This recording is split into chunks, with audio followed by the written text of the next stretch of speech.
नमस्कार, मैं हूं आपके साथ अंकिता पाल। ब्यूटी की शुरुआत करते हैं। भारत के मुख्य चुनाव आयुक्त राजीव कुमार ने प्रेस कॉन्फ्रेंस की है। हरियाणा और जम्मू कश्मीर विधानसभा चुनाव की तारीखों का भी ऐलान कर दिया गया है। हरियाणा में 90 सीटों पर चुनाव होने हैं, जिसके लिए 20,629 पोलिंग स्टेशन बनाए जाएंगे। 27 अगस्त को वोटर लिस्ट भी जारी की जाएगी। वहीं हरियाणा में 90 में से 73 सामान्य सीटें और 17 एससी सीटें हैं। वोटिंग 1 अक्टूबर को होगी और मतों की गिनती 4 अक्टूबर को होगी। बात अगर नामांकन की करें तो नामांकन प्रक्रिया 5 सितंबर से शुरू होकर 12 सितंबर तक चलेगी। 13 सितंबर को नामांकन पत्रों की जांच होगी, जबकि 16 सितंबर नामांकन पत्र वापसी की आखिरी तारीख होगी। इसके साथ ही जम्मू कश्मीर में भी 3 चरणों में चुनाव होंगे। 18 सितंबर, 25 सितंबर और 1 अक्टूबर को वोटिंग होगी। चुनाव की तारीख के ऐलान होते ही आदर्श आचार संहिता लागू हो गई है।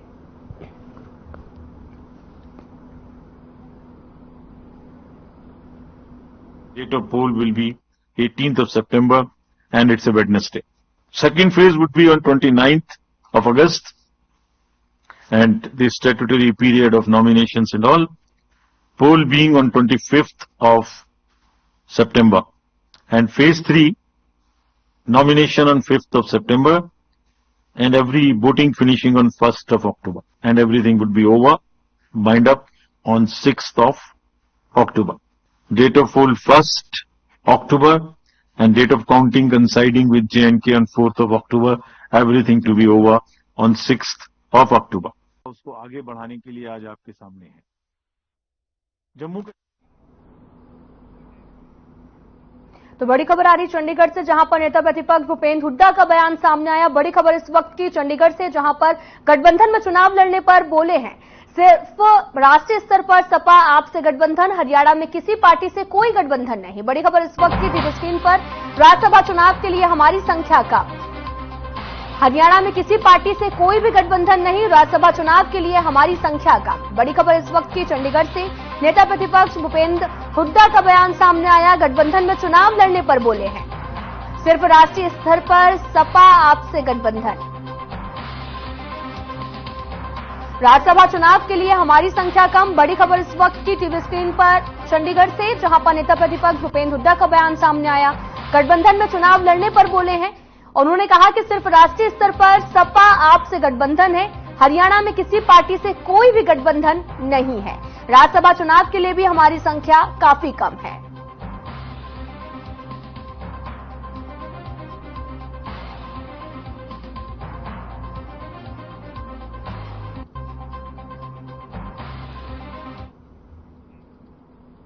देश के पूर्व प्रधानमंत्री और भारत रत्न अटल बिहारी वाजपेयी की उनकी पुण्यतिथि के मौके पर याद कर रहे हैं। साथ ही आपको बताते चले कि अटल बिहारी वाजपेयी की पुण्यतिथि पर हरियाणा के पूर्व गृह मंत्री अनिल विज भावुक नजर आए। उन्होंने कहा कि अटल जी किसी पार्टी के नेता नहीं थे, वे सारे देश के आदरणीय थे।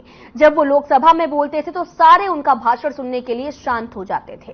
उन्होंने साथ ही ये भी कहा कि उनकी याद में अंबाला कैंट में अटल केयर कैंसर सेंटर बनाया गया है, जो उनके स्वभाव को सामने रखते हुए मरीजों की सेवा कर रहे हैं।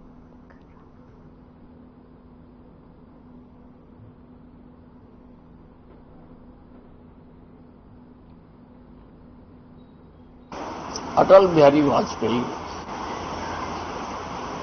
जिनकी आज पुण्य तिथि है, वो किसी पार्टी के नेता नहीं थे। वो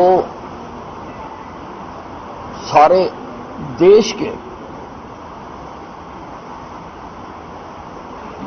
स्टेट्समैन थे, सारी देश के आदरणीय थे।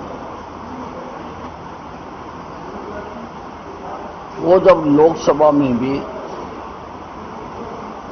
बोलने के लिए खड़े होते थे। पूर्व गृह मंत्री अनिल विज का बड़ा बयान सामने आया। चुनाव आयोग को हरियाणा कांग्रेस को भंग करना चाहिए, क्योंकि जिस पार्टी के चुनाव ना हो उसे भंग करना चाहिए। पीएम मोदी ने स्वतंत्रता दिवस पर कहा कि यूसीसी यानी कि समान नागरिक संहिता लागू करेंगे। इस पर विज ने कहा कि एक देश एक कानून, देश के लिए सभी बराबर हो। साथ ही विज ने यह भी कहा कि चुनाव आयोग को हरियाणा कांग्रेस को भंग करना चाहिए। विज ने कहा कि सबसे पहले तो यह समझना चाहिए कि कांग्रेस नाम की कोई पार्टी ही नहीं है, क्योंकि 19 सालों से इनके हरियाणा में इनके चुनाव ही नहीं हुए हैं।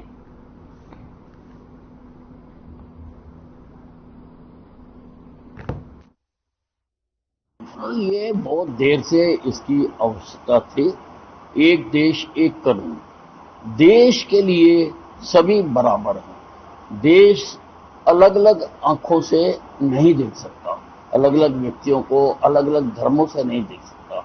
सबके लिए एक कानून होना चाहिए और इसको लागू कर रहे हैं तो बहुत अच्छी बात है। विपक्ष तो हर बात पर सवाल उठाता है। अगर विपक्ष का देखें तो देश एक कदम भी आगे नहीं बढ़ सकता। देखिए, कांग्रेस नाम की कोई पार्टी नहीं है, पहले तो ये समझना चाहिए। 19 साल से इनके हरियाणा में इलेक्शन नहीं हुए। सही मानों में तो चुनाव आयोग को इसको भंग करना चाहिए, हरियाणा की जो कांग्रेस पार्टी है, क्योंकि इसके चुनाव ही नहीं हुए। जिस पार्टी के चुनाव ना हो उसको भंग करना चाहिए। ये तो कुछ फैमिलीज हैं, कुछ धड़े हैं, कुछ गैंग्स हैं जो हरियाणा को लूटने के लिए चुनाव आने पर इकट्ठे हो जाते हैं। तो उनकी लड़ाई तो लगातार चलती रहती है, हमेशा चलती रहती है और अब भी चल रही है, पहले भी चल रही थी। तो इनके ना कोई नियम है, ना कोई कायदे हैं, ना कोई असूल हैं। पहले भी ये है और हरियाणा का जन जन इनके किरदार से वाकिफ है। हम तो तैयार हैं, हमको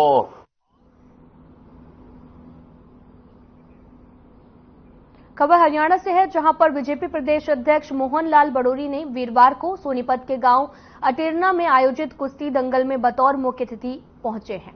बयान दिया कि कांग्रेस के नेता चाहे तो किसी भी तरह के बयान देते हैं, लेकिन अब उनका सच जनता के सामने आ चुका है। विधानसभा चुनाव में जनता की ताकत से तीसरी बार हरियाणा में मुख्यमंत्री नायब सिंह सैनी के नेतृत्व में सरकार बीजेपी सरकार बनाएगी। इस दौरान उन्होंने ये भी कहा कि कुश्ती दंगल की तरह चुनावी मैदान में बीजेपी के पहलवान नजर आएंगे।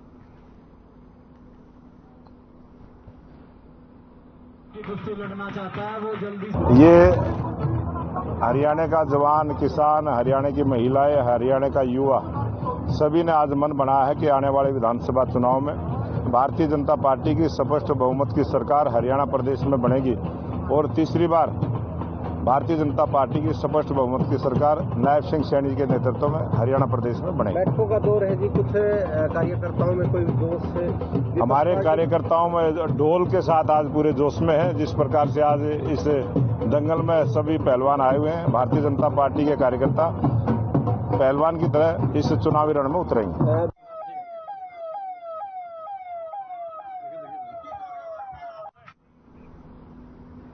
फिलहाल यहां रुकते हैं एक छोटे से ब्रेक के लिए।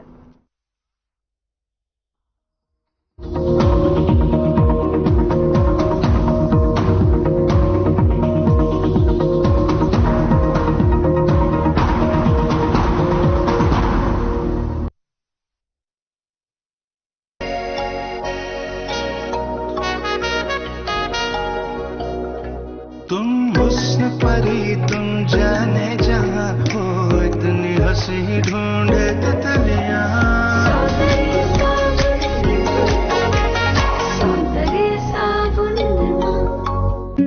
Hey mom, hey, look, I can download a song really fast.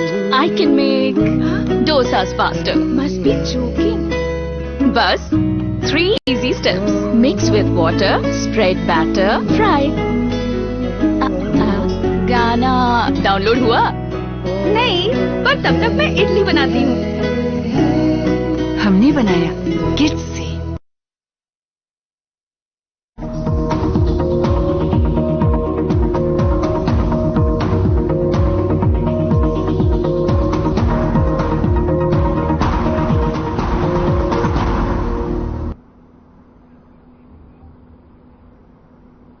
Break के बाद स्वागत है आप सभी का। रुख करते हैं खबरों की तरफ। खबर बहादुरगढ़ से है, जहां पर इनेलो बसपा गठबंधन पार्टी के पदाधिकारियों और कार्यकर्ताओं की बैठक हुई है। बैठक में चुनाव को लेकर पदाधिकारियों और कार्यकर्ताओं से सुझाव मांगे गए हैं। बैठक में कार्यकर्ताओं के लिए एक हेल्पलाइन नंबर भी जारी किया गया है। इस नंबर के माध्यम से लोग अपनी समस्याओं और सुझाव इनेलो पदाधिकारियों से साझा कर पाएंगे। बैठक में हजारों की संख्या में इनेलो बसपा कार्यकर्ता मौजूद रहे और इसके साथ ही बैठक में निर्णय लिया गया कि शीघ्र ही बहादुरगढ़ में इनेलो बसपा गठबंधन की जन आशीर्वाद सभा आयोजित होगी। जन आशीर्वाद सभा में स्व नफे सिंह राठी के परिवार से विधानसभा चुनाव लड़ने वाले उम्मीदवारों की घोषणा भी की जाएगी।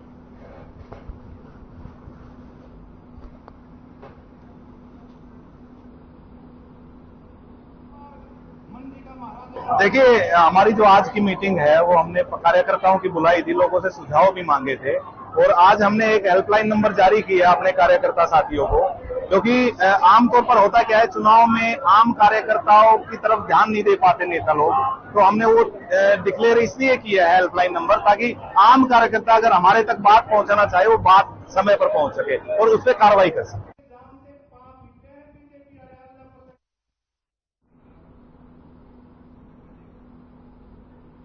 हिसार के खरड़ अलीपुर में 3 बदमाशों ने एक युवक की गोली मारकर हत्या कर दी। उसके साथ ही खड़े 3 दोस्त भी गंभीर रूप से घायल हो गए। वारदात को अंजाम देने के बाद बदमाश पैदल ही वहां से भाग निकले हैं। युवक की छाती में 2 गोलियां भी मारी गई हैं और साथ ही युवक को कुल 5 गोलियां लगी हैं। मरने वाला युवक 28 साल का आनंद हिसार के खरड़ अलीपुर गांव का है। वहीं वारदात का पता चलते ही पुलिस टीमें मौके पर पहुंची। घायलों को इलाज के लिए हिसार के सापड़ा अस्पताल में भर्ती कराया गया। वहीं पुलिस का भी कहना है कि आनंद पहले 3 साथियों अंकित, अनूप और राहुल के साथ किसी काम से बाहर गया था। जब वे गांव के अड्डे पर अपनी गाड़ी को रोककर सामान खरीदने लगा, तभी अचानक से 3 बदमाशों ने आनंद समेत 4 युवकों पर ताबड़तोड़ गोलियां चला दी और फरार हो गया। फिलहाल पुलिस पूरे मामले की जांच में जुटी हुई है।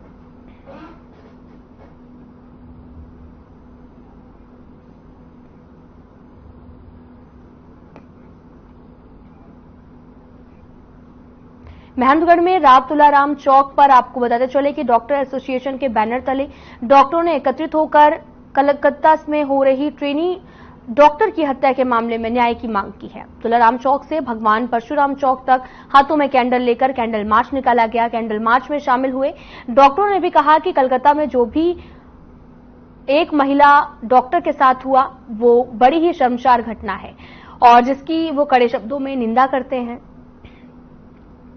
और सरकार से भी मांग करते हैं कि इसकी फास्ट ट्रैक में सुनवाई हो। केंद्र सरकार इस मामले में कड़ा संज्ञान लेकर केंद्र की जांच एजेंसियों से इसकी जांच करवाए। तुरंत दोषियों को सख्त से सख्त सजा दिलवाई जाए, जिससे समाज में इस तरह की घटना दोबारा से ना हो।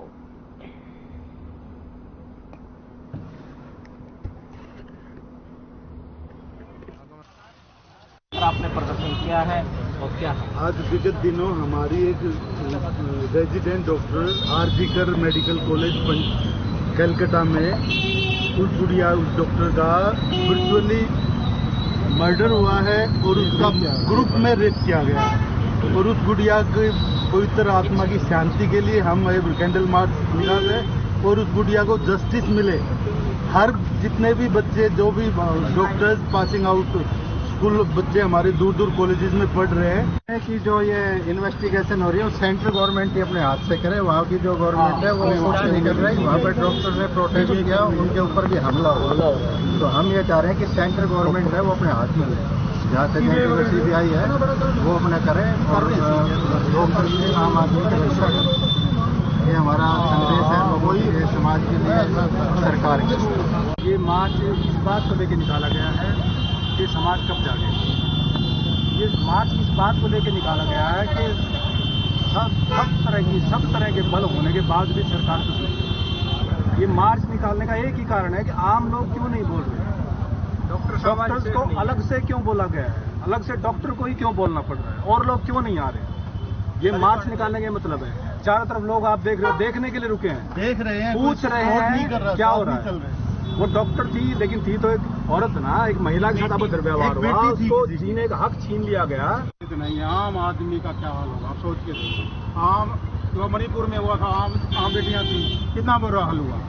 वो चल फिर भी अग्री कर ले, कम से कम एक डॉक्टर बेटिया अगर देश में सुरक्षित नहीं है ना, तो आम आदमी की आप कल्पना कर सकते हो कि इतनी 77वीं वर्षगांठ बनाने का कोई फायदा नहीं है अगर आज़ादी के 70 के साल भी ये हालात।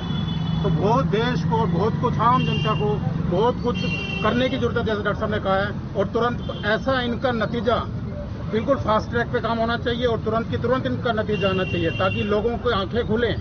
नहीं तो ऐसा जो करने वाले थे वो कोई आम आदमी तो हो नहीं सकता।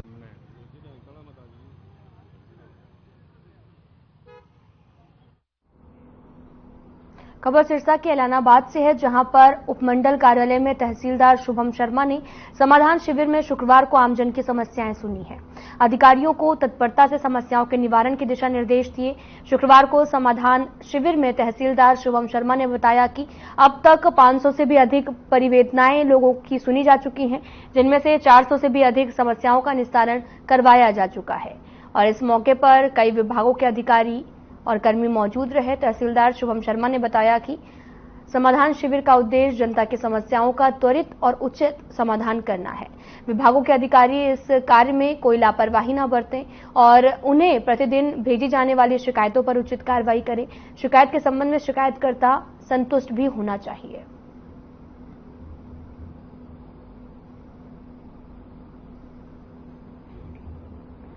जी बिल्कुल, ये हरियाणा सरकार ने जब से हमारा ये समाधान शिविर शुरू किया है, तो इसमें 9 से 10 प्रकार की जो मेन समस्याएं लोगों को आती हैं, जैसे फैमिली आईडी होगी, वोटर कनेक्शन, इलेक्ट्रिसिटी वगैरह से रिलेटेड कोई समस्याएं हैं, एमसी की, वीडियो ब्लॉक की कोई समस्याएं हैं, पंचायत विभाग की, वो जो भी समस्याएं हैं वो लेकर लोग यहाँ आते हैं और उनका तुरंत प्रभाव से निपटान किया जाता है। क्या क्या काफ़ी समस्याओं का निपटान हुआ है सर समाधान शिविर? बिल्कुल, हमारे पास अभी तक 500-700 से लगभग आ चुकी है समस्याएं और उसमें से लगभग 90% का हमने निपटान करवा दिया। 10% भी अभी अंडर वर्क है, वो भी जल्दी से जल्दी हो पाएगा कि निपटान करवा दिया।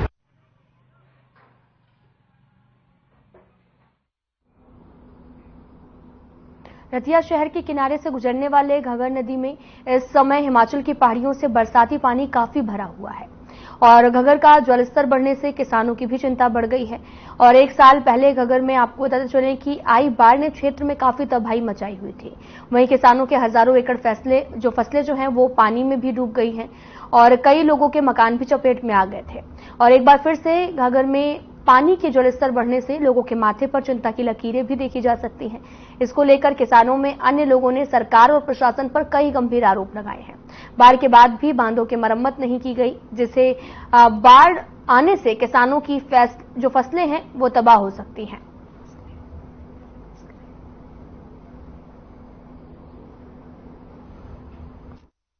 भाई जी नाली का पानी वध रहा हैगा। कल भी 4 फुट ਦੇ ਲਵੇ 1 ਫੁੱਟ ਦੇ ਕੱਲ ਗਿਆ ਸੀ ਤੇ ਅੱਜ ਵੀ ਜ਼ਿਆਦਾ ਹੋ ਰਿਹਾ ਤੇ ਹੁਣ ਪੁਲਿਸ ਪ੍ਰਸ਼ਾਸਨ ਹੈਗਾ ਉਹਨੂੰ ਵੀ ਗੌਰ ਕਰਨੀ ਚਾਹੀਦੀ ਇਹ ਚੀਜ਼ ਦੀ ਵੀ ਕੋਈ ਸਹੂਲਤ ਦੇਣ ਅੱਗੇ ਇੱਥੇ ਜਿੰਨੇ ਵੀ ਆਉਂਦੇ ਨੇ। ਪਹਿਲਾਂ ਬਾਈ ਸਾਰੀ ਫਸਲ ਮਰ ਗਈ, ਹੁਣ ਤਾਂ ਜੀਰੀ ਵੀ ਨਹੀਂ ਲੱਗਣੀ ਜੇ ਪਾਣੀ ਪੈ ਗਿਆ ਇਹ। ਪਿਛਲੀ ਵਾਰ ਤਾਂ ਆਪਾਂ ਨੂੰ ਸਾਰਿਆਂ ਨੂੰ ਪਤਾ ਹੀ ਹੈ ਕਿ ਘੱਗਰ ਨਦੀ ਨੇ ਕਿੰਨਾ ਜ਼ਿਆਦਾ ਪੰਜਾਬ 'ਚ ਤੇ ਹਰਿਆਣਾ 'ਚ ਵੀ ਬਹੁਤ ਜ਼ਿਆਦਾ ਪਿੰਡਾਂ 'ਚ ਨੁਕਸਾਨ ਕਰਿਆ ਸੀ। ਹੁਣ ਅਸੀਂ ਰਤੀਏ ਪੁਲ ਤੇ ਖੜੇ, ਰਤੀਏ ਵੀ ਕਾਫੀ ਏਰੀਆ ਇਹਨੇ ਦਾ ਨੁਕਸਾਨ ਕਰਿਆ ਤੇ ਹੁਣ ਵੀ परसों लगभग सवेरे 8 बजे पानी आया ते हुण वाधी तुरी जांदी है। कल 2 फुट, कल परसों तो ज्यादा ही सी, 2 फुट कल वधी, अज भी कुछ वधिया है। हाँ, अज भी फुट। पिछले साल भी जो पानी आया सी तां सारे बंन टुट गए सी, पर ओहदी जिहड़ी मुरम्मत नहीं कराई गई। 1 साल बीत गया, कई तो रस्ते इदां दे टुटे और रस्ते भी ठीक नहीं कराए, मतलब 1 साल तो ज्यादा समय हो गया। ਤਾਂ ਇਹ ਪ੍ਰਸ਼ਾਸਨ ਦਾ, ਸਰਕਾਰ ਦਾ ਨਕੰਮਾਪਣ ਹੈ ਜਿਹੜਾ ਅਜੇ ਤੱਕ ਇਹ ਬੰਨ ਨਹੀਂ ਬਣੇ। ਸਾਡੇ ਨਾਲ ਸਰਕਾਰ ਦੀ ਮੀਟਿੰਗ ਹੋਈ ਸੀ, ਉਹਨਾਂ ਨੇ ਕਿਹਾ ਸੀ ਅਸੀਂ ਇਹ ਘੱਗਰ ਦੇ ਜਿਹੜੇ ਆ ਬੰਨ ਮਜ਼ਬੂਤ ਕਰਾਂਗੇ। ਇਹ ਪੈਸਾ ਉਹਦੇ ਲਈ ਮਨਜ਼ੂਰ ਕੀਤਾ ਜਾ ਰਿਹਾ ਜਿਹੜਾ ਫਲੱਡ ਤੋਂ ਕਿਸਾਨਾਂ ਨੂੰ ਬਚਾਇਆ ਜਾ ਸਕਦਾ, ਪਰ ਹਜੇ तक ਧਰਾਤਲ ਤੇ ਕੋਈ ਕੰਮ। फिलहाल यहाँ रुकते हैं एक छोटे से ब्रेक के लिए।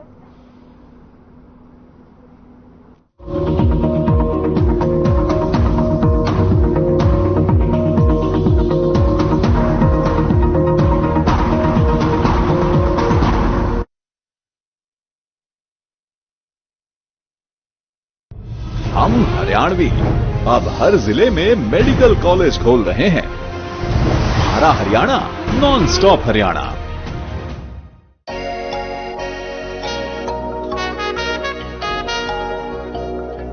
तुम हुस्न परी तुम जाने जहां हो, इतनी हंसी ढूंढे तितलियां।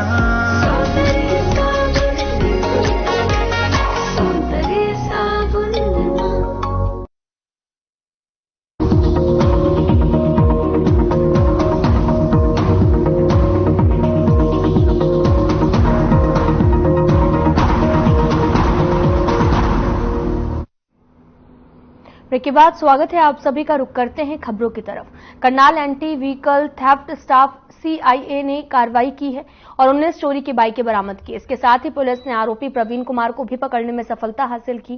पुलिस अधिकारी ने जानकारी देते हुए बताया कि करनाल से चोरी की आरोपी प्रवीण ने करनाल, पानीपत, जींद सहित कई जगहों से मोटरसाइकिल चोरी की गई थी, जिसकी पुलिस ने बरामदगी भी कर ली है। हमारे SP साहब ने एक करनाल जिले में एंटी व्हीकल थेफ्ट स्टाफ बनाया है, जिसका इंचार्ज मेरे को लगा रखा है। मेरी टीम ने कल गुप्त सूचना के आधार पर एक प्रवीण नाम का लड़का है, जो पहले भी चोरी की वारदातों में संलिप्त रहा है, उसको सेक्टर 4-5 ग्रीन बेल्ट से हमने चोरी की मोटरसाइकिल सहित गिरफ्तार किया। कितने वाहन को गिरफ्तार किया? इसने 19 मोटरसाइकिल बरामद कराई हमारे से। एक ही चोर है? एक ही चोर है। कहाँ से चोरी करता था ये? खबर महनगढ़ से है, जहां पर धर्म परिवर्तन की आशंका को लेकर गांव नावा के ग्रामीणों ने बीती रात को हंगामा कर दिया है। गांव का एक युवक जो है, उसकी पत्नी और उनकी जानकार गांव में ही मसीह संकीर्तन कर रहे थे। ग्रामीणों को आशंका थी कि उनके गांव के लड़के ने ईसाई धर्म की लड़की से विवाह किया है, तो वे गांव के अन्य लोगों को धर्म परिवर्तन करवाने के लिए यहां पर मसीह कीर्तन कर रहे हैं। सूचना पाकर मौके पर पहुंची पुलिस ने ग्रामीणों को शांत करवाया। इसके बाद पुलिस मसीह संकीर्तन पर कर रहे लोगों से पूछताछ करने के लिए सदर थाने सतनाली लेकर गई है। गांव नावा के सरपंच की शिकायत के आधार पर पुलिस जांच पड़ताल में भी जुटी हुई है।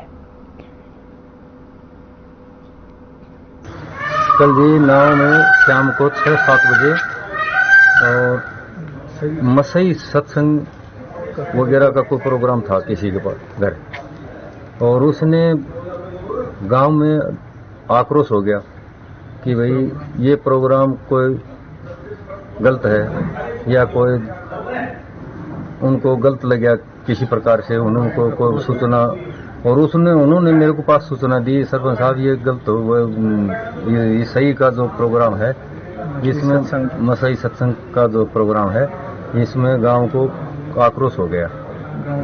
मैंने SHO साहब के पास टेलीफोन किया। फिलहाल इस वीडियो में इतना ही। नमस्कार।